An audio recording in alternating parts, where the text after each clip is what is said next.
Nah, puji Tuhan. Ya, sementara kalian memberi persembahan, saya berharap segera buka Alkitab. Yang sudah memberi persembahan, Alkitab dan Alkitab semua dibuka.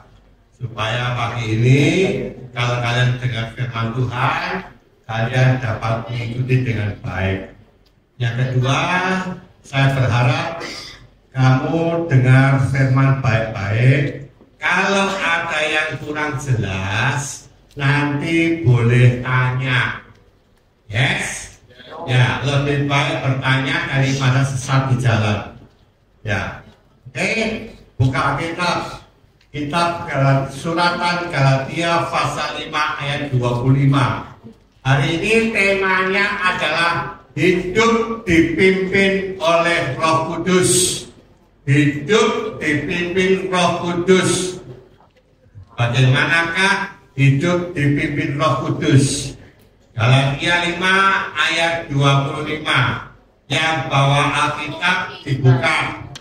Yang bawa Alkitab juga dibuka. Ya, kalau tidak bawa apa-apa, lihat di layar dan baca dengan saya.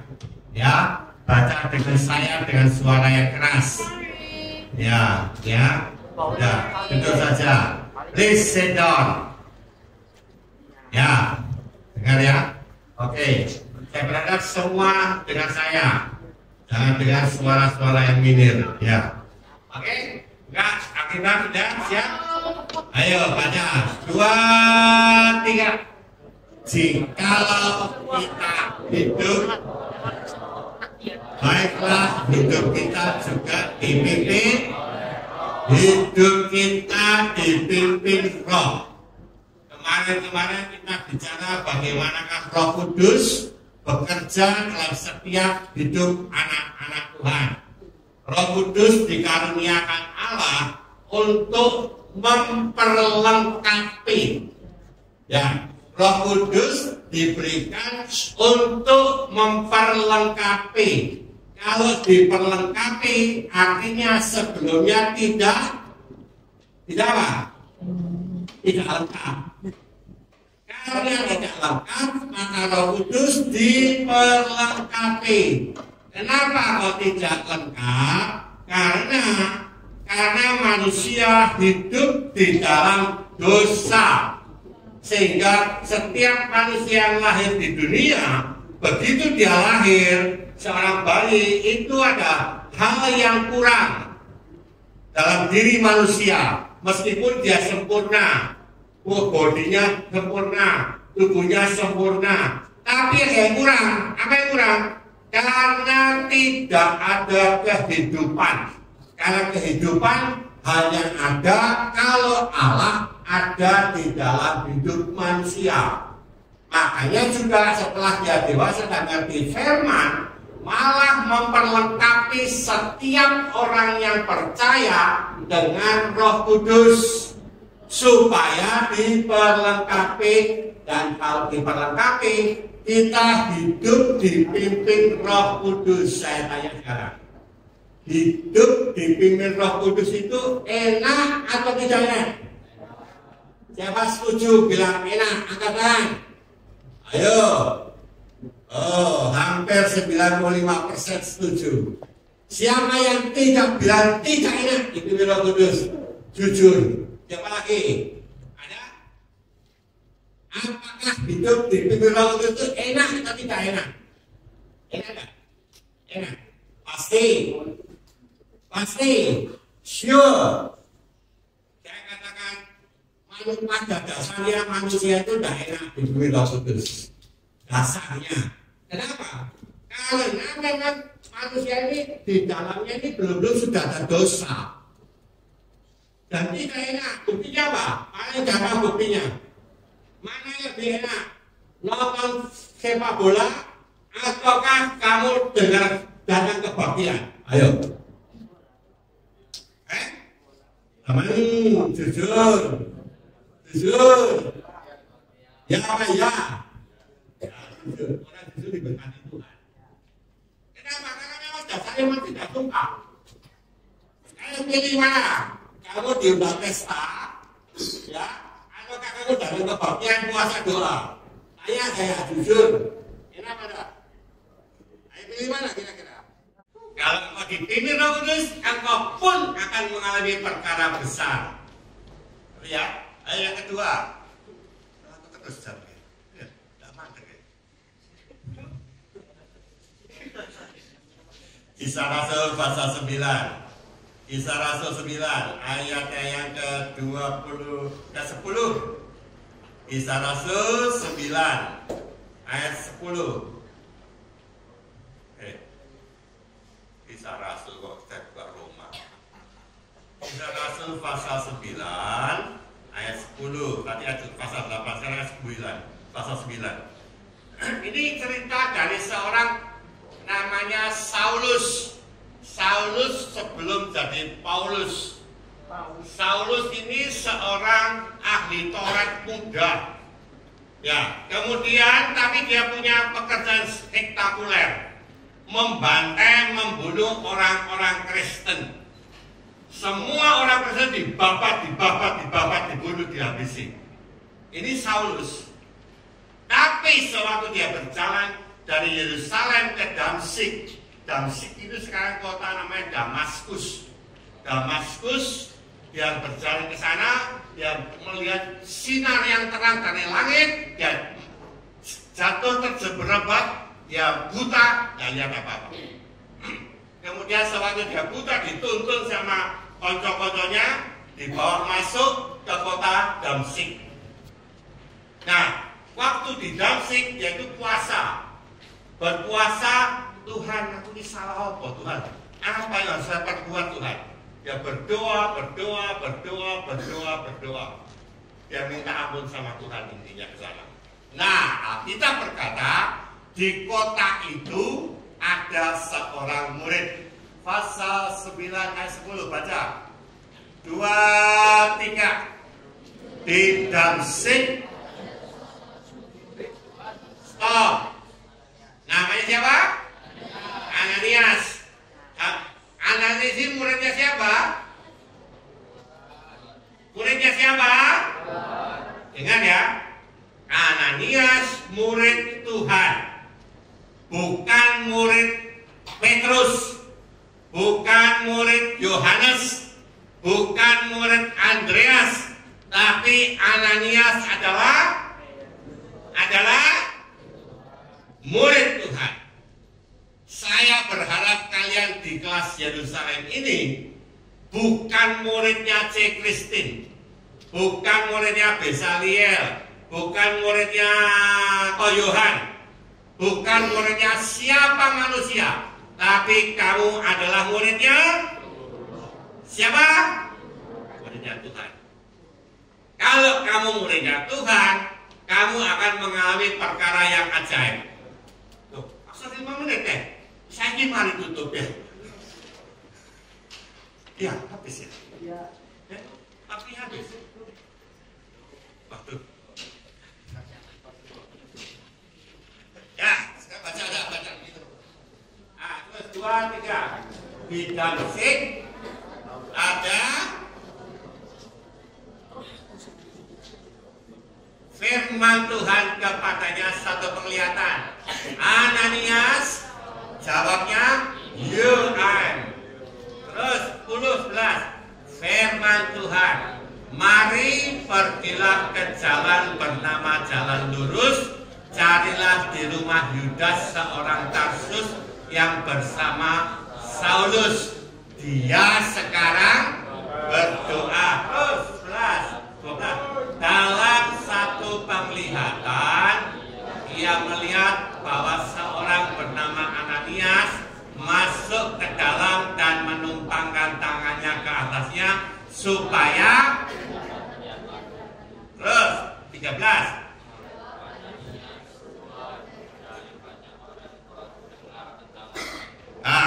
Terhadap orang-orang tersebut di Yerusalem. 14. Dia datang kemari dengan kuasa penuh dari imam-imam kepala untuk menangkap semua orang memanggil namamu. 15. Pergilah sebab orang ini adalah alat belian bagiku untuk memberitakan namamu kepada bangsa-bangsa lain serta raja-raja dan Israel. Ya. Ya, terus 17. Ekspres. Ayo baca 2, 3. Lalu ia menumpangkan tangannya ke atas Saulus, katanya, Saulus saudaraku, Tuhan Yesus yang telah menampakkan diri kepadamu di jalan yang kau lalui telah menyuruh aku kepadamu supaya kau dapat melihat lagi dan 18.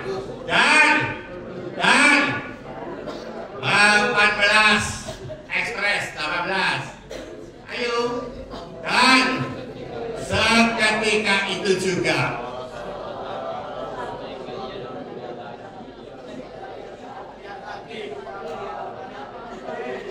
itulah nah. Ananias itu tidak dicatat dia sudah umur 60 tahun. Dia bisa berumur 50 tahun. Tapi dia itu bisa juga anak remaja seperti kamu. Tapi dia itu murid Tuhan. Kalau kamu jadi murid Tuhan kayak Ananias, Alkitab bilang, Ananias, pergilah temulah Saulus. Tuhan, dia itu loh Tuhan, penjahat besar, mau bunuh kita. Masa saya ini disuruh ngadep Saulus? Lah aku mati Tuhan.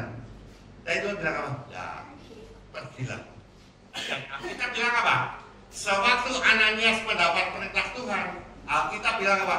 Lalu pergilah Ananias itu. Ananias gak kakek cangkem, gak ribut-ribut, langsung ngapain? Pergi. Ananias tidak tahu umurnya, bisa 20, bisa 30, bisa 35, bisa 17, 16 seperti kamu.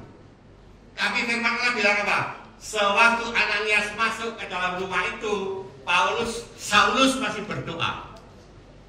Ananias bilang gini, Saulus, aku disuruh Tuhan Yesus datang kepadamu. Aku disuruh berdoa untuk engkau Saulus. Dalam nama Tuhan Yesus, sembuh. Lalu meleklah mata Saulus. Ya, sembuh matanya Saulus. Lalu Saulus bilang apa? Dibaptis. Siapa yang baptis Saulus? Siapa baptis Saulus? Siapa? Siapa? Baca kitabmu itu. Siapa yang baptis? Siapa? Siapa? Siapa yang baptis?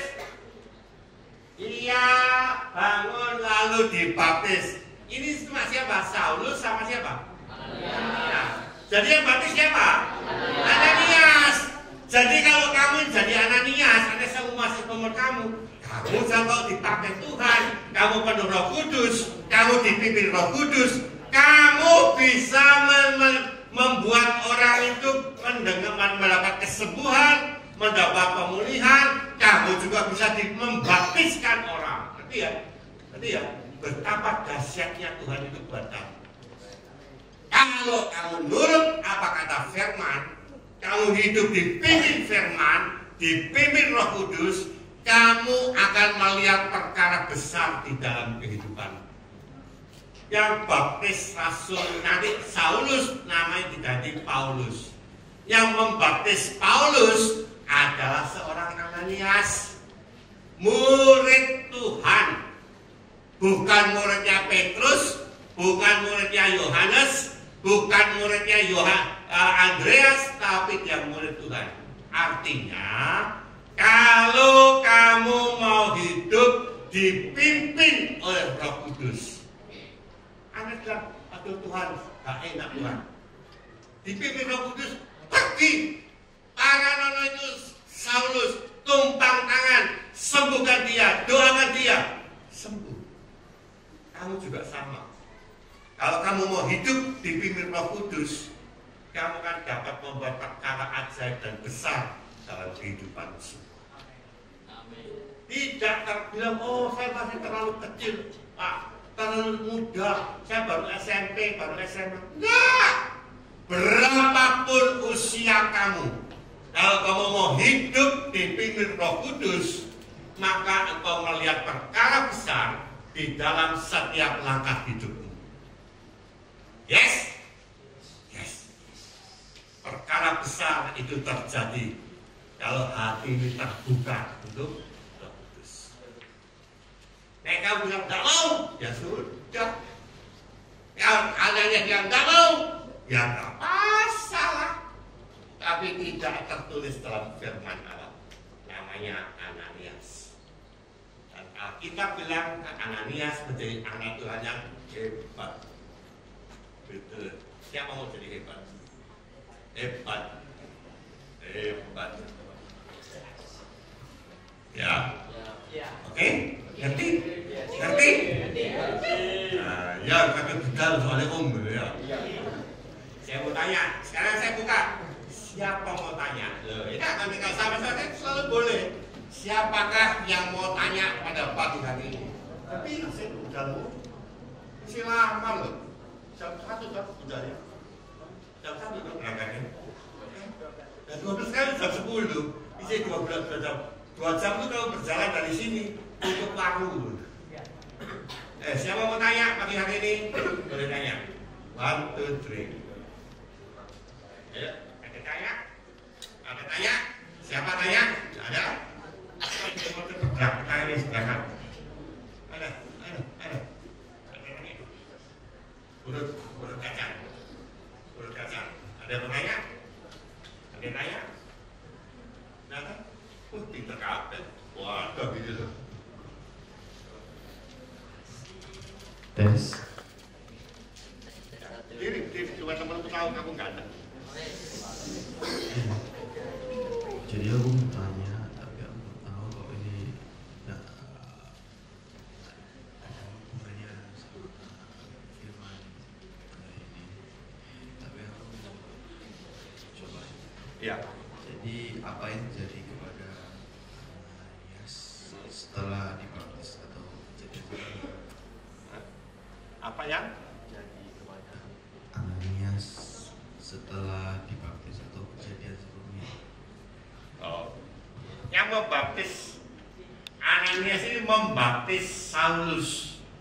Bukan Ananias baptis. Yang dibaptis itu Saulus, yang baptis Ananias. Ya.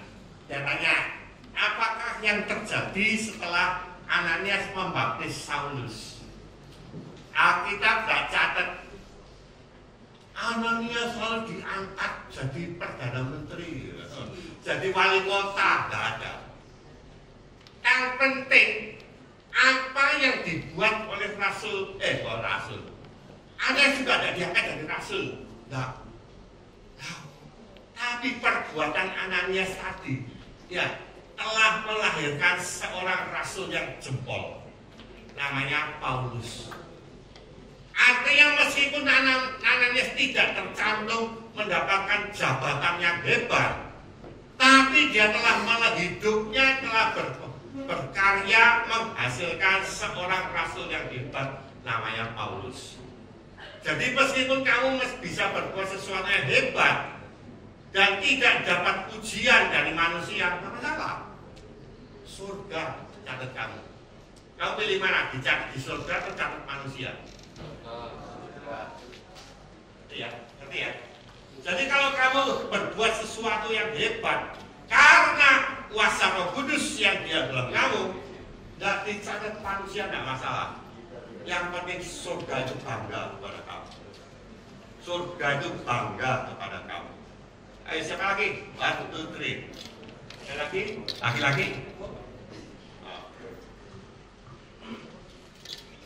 Lebih baik kamu tanya daripada penasaran. Coba tanya.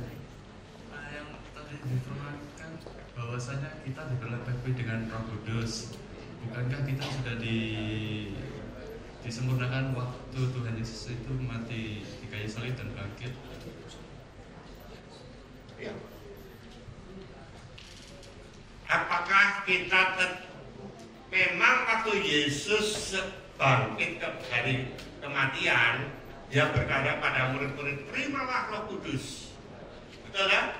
Terima Roh Kudus, Yohanes pasal 20. 1:22. Ya, tapi dalam Kisah Rasul mereka tetap berdoa untuk pepenuhan Roh Kudus. Supaya apa? Dengan kepenuhan itu dia boleh kuasa untuk menginjil.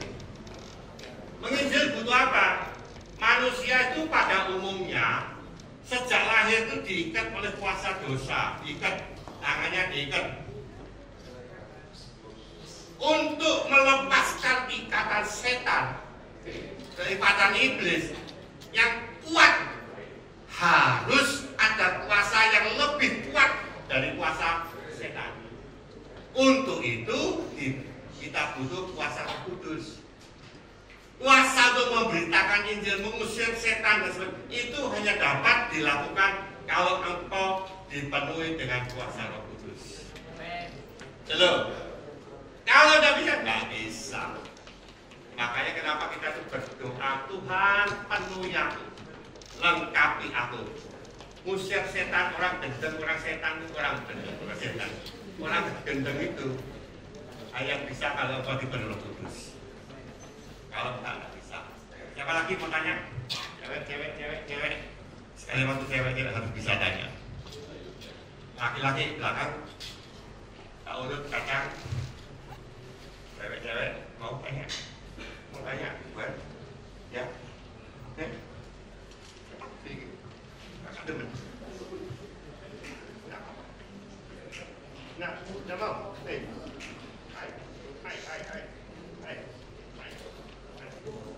Ada lagi? Siapa lagi mau tanya? Mau? Ayo tanya. Tidak apa. Kesempatan langka. Ayo, siapa mau tanya? Laki-laki belakang. Cuma serangkai. Wes, tak gelem. Apa nggak mau? Tutup jalur. Ya wes. Mau berangkat ke nanti kamu berangkat ya. Jadi anak-anak, kalau engkau mau hidup dipimpin Roh Kudus, pertama kamu dapat predikat anak Allah. Tapi kamu bukan Roh Kudus, kamu dipakai Allah secara luar biasa. Dan ini akan terjadi di akhir zaman. Di akhir zaman. Mana ayatnya? Ayatnya ada kok. Di dalam kitab Amos kok. Ya.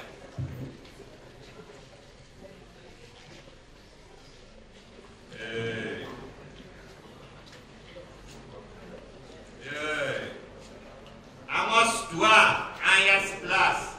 Ayo buka. Ayat terakhir. Yo sudah percaya saya. Aku gak bakal melarikan diri. Aku pulang kok ya lewat situ kok. Amos 2:11.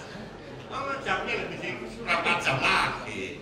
IYC Pro itu jam 11:30. Sabar, orang sabar dikasih Tuhan. Amos 2:11, baca yang keras. Ayo, 2, 3.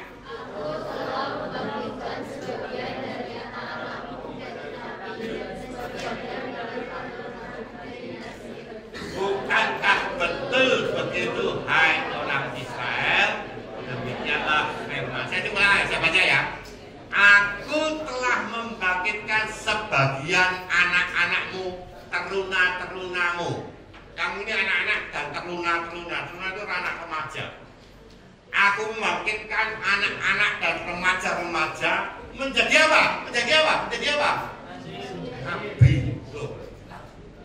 Kamu itu calon nabi. Kamu calon nabi ya. Calon nabi. Kamu jadi calon natsirnya Tuhan di akhir zaman. Bukan saya sudah muda lagi. Bukan kau Yohan. Bukan. Kamu ini teruna-teruna jadi calon-calonnya Tuhan. Bukan taruna kabri, bukan. Taruna bangsa, bukan. Taruna kerajaan surga. Ngerti ya? Kamu jadi calon-calon taruna dari kerajaan surga. Oke? Jelas? Apa dibaleni dari awal? Oke, pemain musik.